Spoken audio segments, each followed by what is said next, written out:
Back in 2015, I stepped onto court to warm up for a match later that day with then junior world number one Andrei Rublev. During this summer break from university in America, I was playing in the Liverpool International Tournament, and I was lucky that on the other side of the net for my warm-up was coach Sam Jalloh. He did a pretty good job that day. As a player, I knew Sam already as a well-respected coach in the tennis community and as an all-round good guy.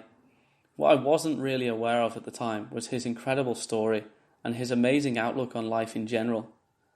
Born and raised in Sierra Leone and growing up during a period of one of Africa's most brutal civil wars, Sam defied the odds and overcame situations that some of his family and friends didn't manage to survive. Hearing his backstory, it's hard to believe that today Sam is a tennis coach, a TED talker, motivational speaker and author. It's a real honour to know him and to have him share his inspirational story with us on One of the Eight.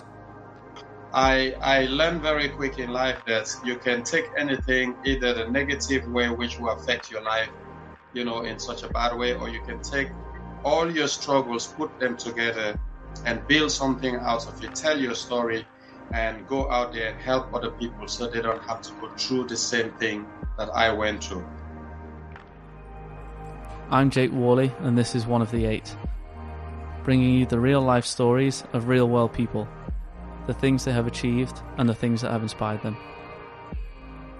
In this episode, we have the chance to hear from a man who was born and raised in the midst of a brutal and violent civil war, painful levels of poverty, and a life that has thrown relentless adversity his way. What today's guest has achieved is nothing short of remarkable, and his story is truly incredible. So Sam, welcome to the show. Thank you very much, Jake, and I'm very excited here today to be with all your listeners and to share, my life journey coming from Africa. So, as I've learned more about you and your life and what you've experienced so far, it's actually quite difficult to know where to begin. So I think it would be great to start with some insight kind of as to where your life began. Yes, well, I was born in Sierra Leone in 1982. As people may know now that Sierra Leone is a very rich country in natural resources, but due to extreme corruption and mismanagement, Sierra Leone is ranked as one of the poorest nations on the planet. And so where I was born is an area called Wilberforce, which was named after William Wilberforce, who was a British politician who held for the pioneer and the freedom of slavery, that people deserve to have their own free right. So Sierra Leone, obviously the capital city is called Freetown. So when William Wilberforce helped to free the slave, they were settled in Freetown. So the first free slave were called, because of the first free slave, they named the capital Freetown. So I was born in Wilberforce, which was named after William Wilberforce. So that's just a little bit of history of the capital city. But Tembetown, where I was born, is like one of the worst slums in the capital city. It's basically 90% plus of the people who are there can earn anything from 20 cents a day, 20 pence a day, to 50 pence a day. People live under $1 per day. And wow. Almost all the people who live there, including my family, they were very much uneducated. So I was one of 11 children. And oh, wow. So my mom had 11 of us, and she never gave birth in hospital or with professional help. So all the children were born at home or somewhere, wherever she was. And for me, I was actually born in a farm. So my mom went that morning in February 10, 1982 to do some work on her farm about 6 in the morning. And then here she felt a labor pain and she just lay on the side. And whilst other women who came to, water their plant, and then they found my mom, screaming for help. So they helped deliver me safely. But unfortunately, before me, there were 3 boys who were born and they died at birth. Like I said, because Sierra Leone also have one of the worst medical facility in the world. And right. Child mortality rate was the highest on the planet. So we were ranked like the worst country. So many children were dying during birth, and women were dying as giving birth to children because of the lack of medical facility. So, my mom, thanks to, her strength and I survived. So it was a very, very tough childhood. Also, my dad had never had any education. My mom never had any education. So they both do 2 to 3 different jobs every day just to make ends meet. Wow. And like I said, they earn more than less than 50 cents or dollar a day. And but for whatever reason, people seems to be able magically to survive. Were you able to go to school during this time? I did. I went to school, but my other siblings didn't go to school because our parents were very poor. So after my first year in school, my dad also had an offer for me to, to be adopted because the people who own the corrugated house where we live, and they wanted to adopt a child. So my dad, he didn't have another choice. He wanted me to be educated. So he decided, okay, he will give me away to these people. So I was adopted so that I can have better education because he didn't want me to end up like him, without education. So the condition where we live in the house as well was really bad because our house was like 8 foot by 10 foot wide, so it was pretty small. So we got my mom, my dad, and my siblings, cousins, friends, and all sleeping on the floor on cardboards, without bed. So Yeah. the cardboards are things that where my parents actually found those in the dustbin, so they bring them home, and that's what we slept on. And in the raining season, we have monsoon rain, which water running into the house. We have to wake up and try and stop the water from flooding the house. So, but yes, I started school with my parents, and then at the age of 6, I was adopted, so I moved to a new family. How did it? I mean, that must have been. I can't imagine there are many situations in life that are quite as hard as a decision like that to have to make for your father. How did it make you feel? Because I guess obviously, in one sense, you're having to leave your home and your family, but it's because they want you to try and have a better life. How did you feel when that moment came? At that time, I felt betrayal to my dad because as a young kid, and speaking to people, I was 6 years old, but the difference with growing in Africa as a 6 year old is you remember pretty much everything that happened to you because we had such a tough life. If you are rich and wealthy, when you have a good life, you tend not to remember things. But Right. yeah, so my dad made a decision at that time, which I think was for my own good, but as a child, I didn't see it that way.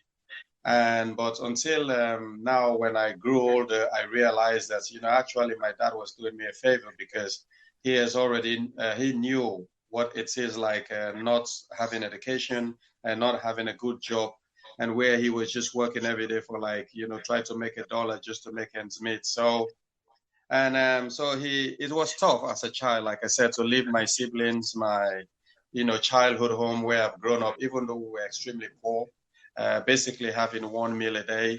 And but I love it. I love to be around my siblings and my friends and all this kind of thing. But that was taken away from me at the age of 6, and I was went and adopted and moved to a new family. So it was tough. And how was it with the new family? How was life there? Uh, that was some of the toughest challenges I ever had as a child because the people who adopted me, they call the Creole people. The Creole, like descendants from slavery. So they have a philosophy where they say, "Spare not the rod and save the child."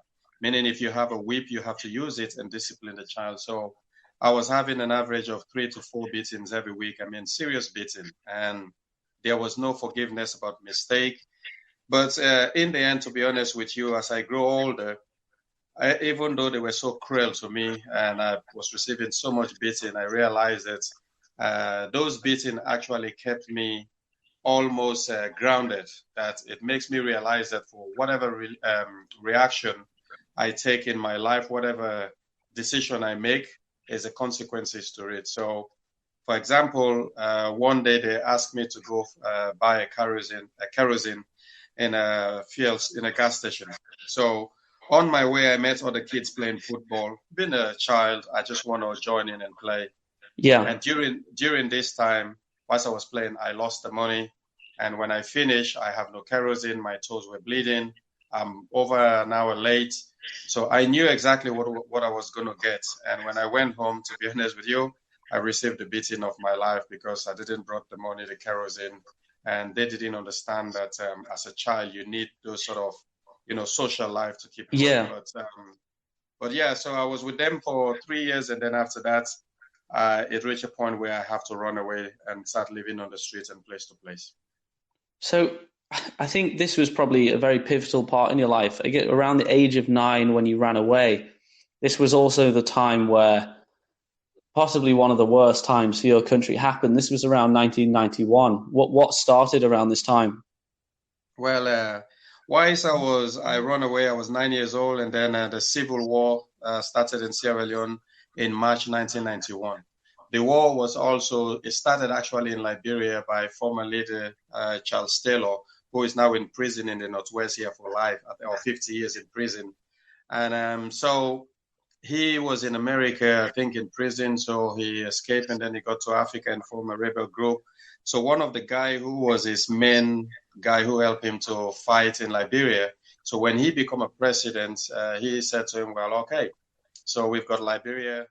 He helped a guy called Fode Sanko, and then they start this brutality in Sierra Leone. So, that was Sierra Leone civil war is ranked as one of the worst civil war in the history of Africa in terms of the pure brutality that was inflicted against the population, and the way they were killing people, amputating people, and then also there were thousands of children who were child soldiers, and I saw that firsthand. That as a child, all I had was war, crime, being a refugee, and people being shot in front of me, and all this kind of thing. And so I have so many of my family members who were killed, and obviously one of my best friends as well was killed, but I'll come to that later. So what was it like growing up during that war in terms of what kind of effect has it had on your perspective of life? Well, it had so many negative and so many positive things. Because one of the things for me, Jake, if you see today, I'm going around trying to speak a lot to. I like to speak more to the younger generation, and also people who are in public places, like people who are leaders. That there's a thing called there's a thing I'm writing at the moment called which I title The Power of Hate and Love. Each of them, the power of hate is so powerful that it can terrorize people's lives to a point where I've seen people commit suicide. So many people want to just die. They don't want to live anymore. And also the power of love, at the same time, when shown to people, it can make you feel that you can fly. It can make you feel that you want to live. It can make you feel that you're a human being. So what I learned from the war is that, when people have hate among them, and when conflict is between the younger generation and the government, it becomes such a catastrophe that it's very difficult to control people. I'll give you an example to say again. At one point when they attack, our area in Hill Station where I used to live. Yeah. So we moved to another area, for safety. And whilst I was there, I had a lot of noise, people coming out, and then run outside. It was actually saw that the rebels have captured a foreign soldier who they killed, and they cut his head off his body, and they were playing football with it on the street. So as a little kid, seeing this for almost half a year, the image of seeing somebody's head being kicked around, just because of this thing called war, because somebody need power, somebody need the resources in Sierra Leone, or somebody has created something called AK-47. It was very, very hard to see, and I couldn't understand why, as human beings, we can go to this length to a point that where we have no empathy for each other.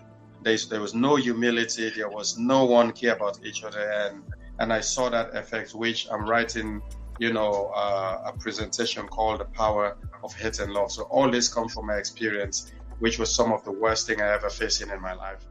I mean, this sounds, obviously, it's some of the most horrific things, and there is no age in life where that's ever acceptable to see. But, as somebody as young as you were, it must have just been catastrophic.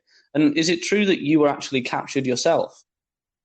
Yes, I was captured not once, not twice, but many, many times. And I'll just give some example of the time. One of the other time, the first time I was captured was we were in my tennis club in Hill Station, and we were playing hand tennis and boat bats. And the war has been going on for many years. So we have no choice. There's nothing we can do. We're just young kids. The tennis court was a place for us to, to stay and to stay alive and to Yeah. keep going and to stay positive and stay away from all this negative thing that was going on. So the foreign soldier who came, they didn't understand why there was a problem going on, and we're there playing tennis. So we all got captured and taken to the military checkpoint. And my hands were tied behind my back, where both my elbows were tied to each other. And the guy said, "You all look like rebels," and things like this. So we got beaten for like an hour, and they were whipping us, beating us, and you're not allowed to scream. And if you scream, they hit you more. And so this kind of violence, even with the soldiers, the people that you think, well, they're here to, to protect the people. They weren't actually protecting the people. They were causing more damage. They were, beating children because they thought that every child was a rebel. So it was very, very cruel at that time. And also another one happened again where I was captured. Whilst me and my other colleagues were standing talking about football, and one of the military leader was passing by. So sarcastically, I waved to him. So he went to see the president, coming back down towards the tennis court. A military truck pulled over and captured all of us, and then we're taken to the military barracks where there's a prison. And fortunately for me, I had a friend who was a foreign soldier. I did some tennis and martial arts and table tennis with him. So he recognized I was part of the group. And, he went behind me where he said, "Sam, I'm going to let you go. And you must run because this is quite bad. And I don't want to see you, and I want you to disappear." So I was very scared at that time, obviously, and I thought he was going to shoot me, but eventually he let me go. But my other colleagues were in prison for 21 days. And thankfully, all of them are alive, and they were released a day before the city was attacked again. So these are some of the cruel experience I faced during my childhood, for a war that I barely know anything about. So it was tough. Yeah, I mean, it just sounds awful. And I guess to kind of add to, the horror of the things going on, I believe that there was a time where your parents got divorced, and I guess you kind of got split between the two, right? Yes, whilst I was adopted, my mom and dad separated after being together for so many years.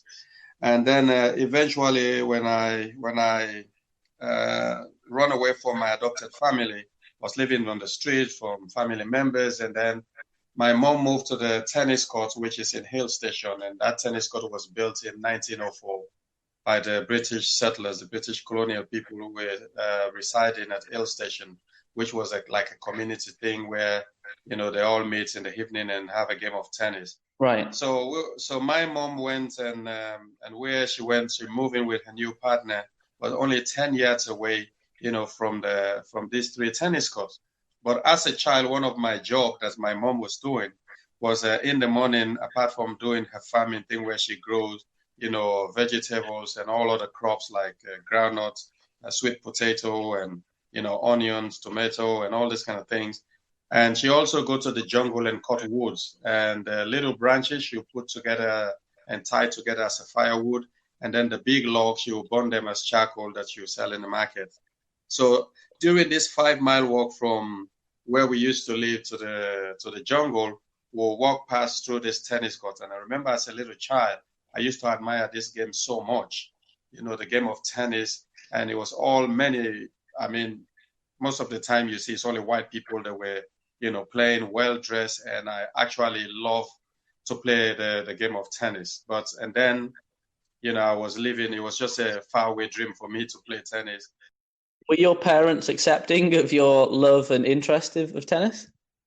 My mom didn't bother, but I remember when I was a little bit older, I think I was 12 years old, and I went to my dad.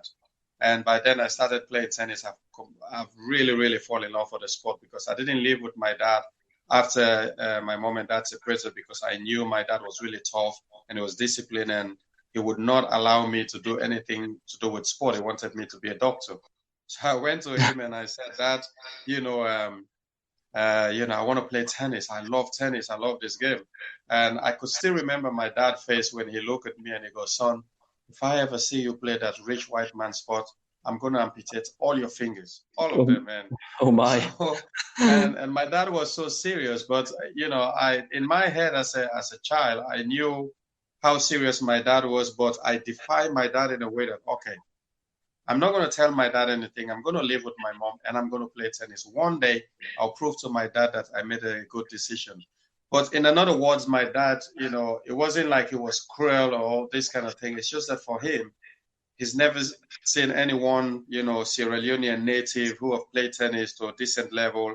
And most of the kids who are involved in sports end up on the street, not going to school and smoking weed and all this kind of thing. So my dad didn't want any of this for me. So that's why he wanted me to focus on studying and becoming a doctor, not focusing a lot on sports. So I didn't hold anything against him because I knew he wanted the best for me. But, in the end of the story, which we can talk about later, everything was fine between me and my dad.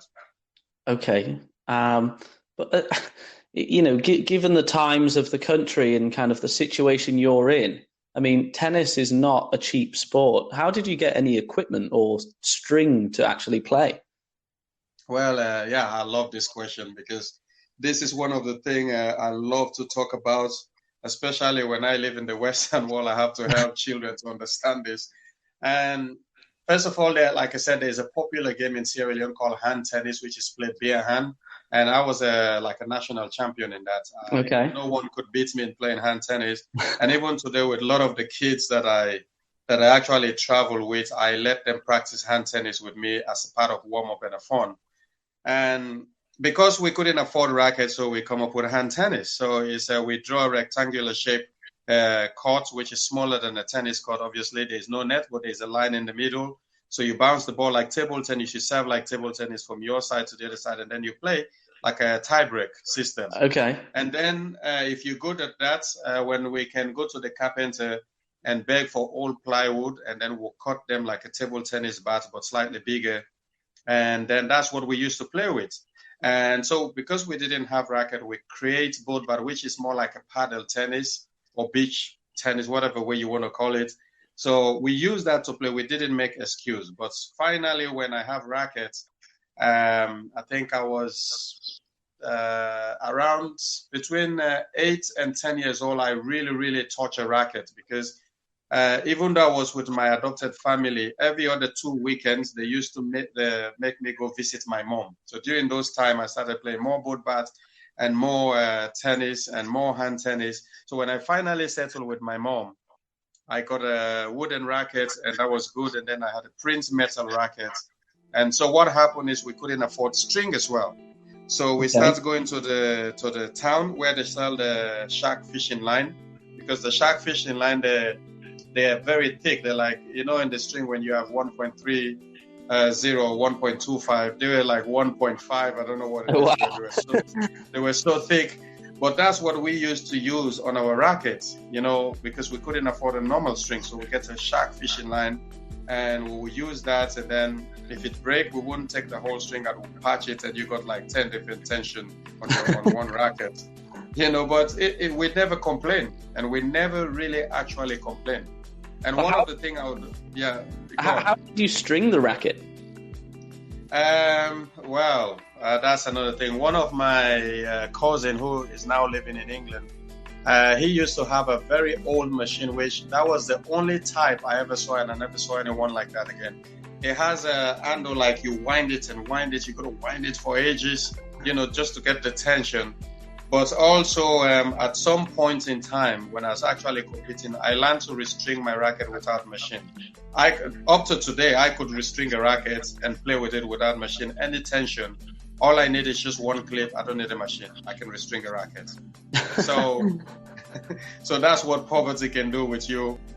Things were very tough, but we managed to find ways and don't make excuses. So around the age of 10, you finally got the chance to play with a racket. You figured out a way to sort out the string.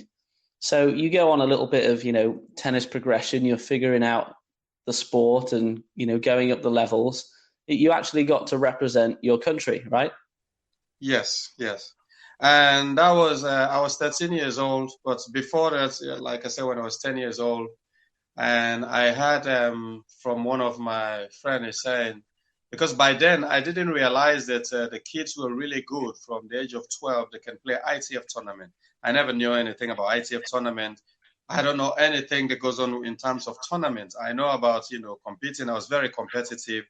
If I play with my friends, I will never let anyone beat me. Even if they beat me, I'll be very, very angry. So anyway, so I overheard this kid say, Amidu and so, the other guys who went to represent Sierra Leone, they come in, they're coming soon from Togo, and they've been playing ITF. And then, moreover, as kids go, they say, they give them a $250 allowance. They get national tracksuit, they got shoes, they got rackets. And I went to my friend and said, they give them all that money, $250. So as a little child, I sat, calculating and said, oh, well, $250 is good enough, to sustain my family for half a year. And I'll still have enough to pay for my school fee. And then the rest I can, take it for my tournament. So my quest for playing tennis was actually to help feed my family, and moreover to pay for my school fee for myself. Yeah. Because I promised myself and promised that, I'll make sure I go to school, and I'll make sure I prove my dad wrong that despite playing tennis, I will become a well-educated kid, and I will never fail to go to school. So this was my why for playing tennis, because I wanted to feed my family. But moreover, I was desperate to have one of those national tracksuits, especially when the guys turn up from the tournament. They all look so well dressed in the lovely green, white, and blue tracksuits. And I envy that. And from that day on, I never looked back. And I said to myself, this is me. This is why I have to play this sport. And I'm going to make sure that I get it. Yeah. And in 2007, what were you taking part in then? Yes, in 2007, that was my last and final international tournament. I was 25. I played in the 9th All-African Games, which was held in Algeria, in North Africa. Oh, wow. The capital city there. So the All-African Game, obviously, is the biggest sporting event in Africa, which involve, I think, 23 or more of other sports. So Sierra Leone, obviously, taking part in the All-African Game, which we have 54 nations in Africa. And so I was fortunate for that time, my vice tennis president to ring me up and said, Sam, I know we've spoke before, because I told them I don't want to play anymore for the national team because we've had so many, frustration and disappointment from funding. And we formed the Davis Cup team. There's no funding. And we go for futures. We have to pay for ourselves and all this kind of thing. So after finishing the ITF Junior, which by then the ITF was actually help funding our traveling, they pay for our tickets, and they gave us free accommodation. So all our county was doing was to offer us, allowances and all our gear and all this kind of thing. So in the ITF Junior was good, and then when I moved to the senior, it was really tough, because all we have to look forward to is the Davis Cup, the futures. So the All-African Game was one of the things that everybody want to be part of. It's like the European Games. You want to represent your country. So I did have that opportunity, and I was chosen as the flag bearer for Sierra Leone. Oh, wow. Which was one of some of my proudest moments. And I remember, for the open ceremony, they have over 60,000 people in the stadium, and coming out to the tunnel and walking with my flag, and seeing the whole crowd was cheering, and watching yourself on the big screen and being part of, this big African sporting culture. It was something I will never forget. And I'm so grateful to tennis and obviously my efforts, to get to the national team. I mean, the thing that I find probably most inspiring in all of that is I think people could be forgiven if they had the upbringing and the life that you had up until this point. I think it'd be very easy to feel angry at your situation and angry at the country. And in reality, when you're there in that moment, your proudest feeling is representing that country, wearing the tracksuit and having the flag of that country. Yes, it was. And I think the most question I've been asked all over the world, wherever I've been, is how do you never have any grudge? You never feel like, you're angry? Well, I can't, because we lost over 120,000 people who lost their life. And here I am. Of course, I have the memory of all these horrible things that happened. during the Civil War and what I saw and seeing some of my friends being shot in front of me and all this kind of thing. But I learned very quick in life that you can take anything, either the negative way, which will affect your life, in such a bad way, or you can take all your struggles, put them together and build something out of it, tell your story and go out there and help other people so they don't have to go through the same thing that I went through. So I look at the positive out of this rather than the negative.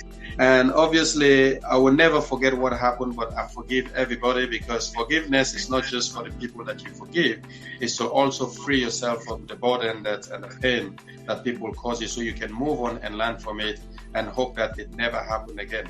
And another example of this you see in the Second World War, and you know what happened between Germany and Great Britain and all the other countries. Yeah. When I go to Germany today, they love the British people. You come to England, everybody love each other and just move on.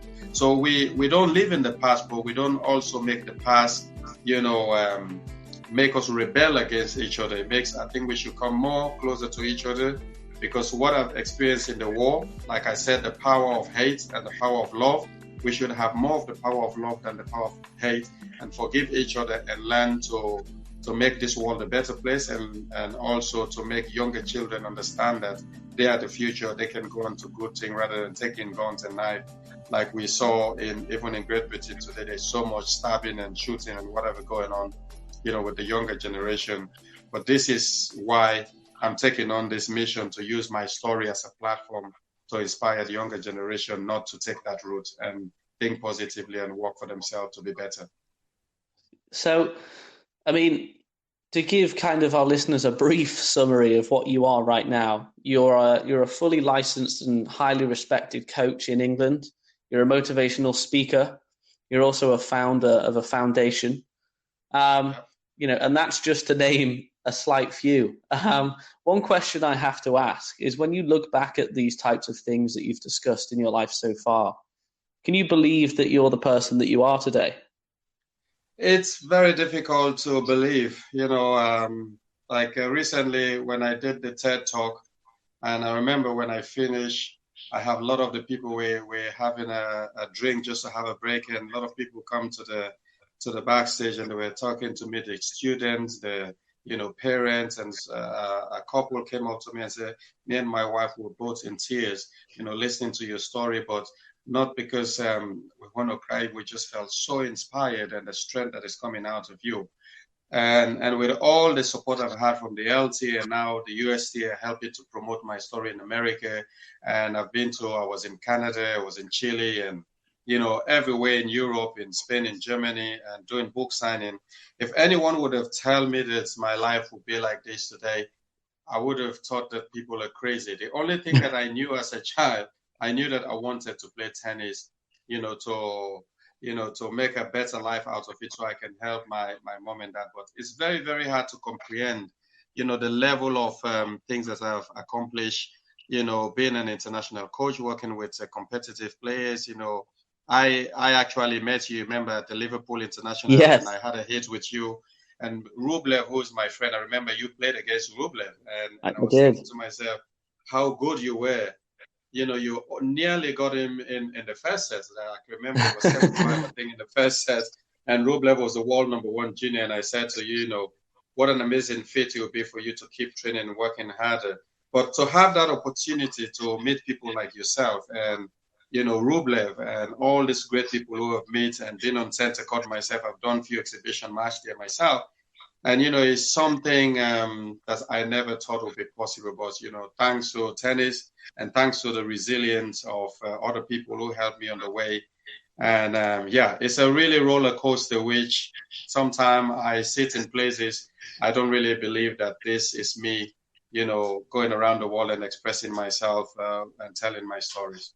It's just amazing. I guess our last question for you for today is, here on our podcast, we always get each of the 8 to tell us about something that has inspired them. It could be a book, a film, an event, or an experience. What's inspired you, Sam? My parents. My mom and dad, they inspired me a lot. Because like I said, my dad worked 365 or 66 days a year. 7 days a week, round the clock, and 3 different jobs. Never complained. My dad was disciplined. My mom was the same. She had 11 children. Of course, we lost some of them, but she was also looking after cousins and nephews, nieces and nephews, and all kinds of people, street children, homeless kids. My mom never stopped, never complained. So when people always ask me, who are your heroes? It's my mom and dad. And one of my sister who eventually was murdered by the boyfriend in 2006.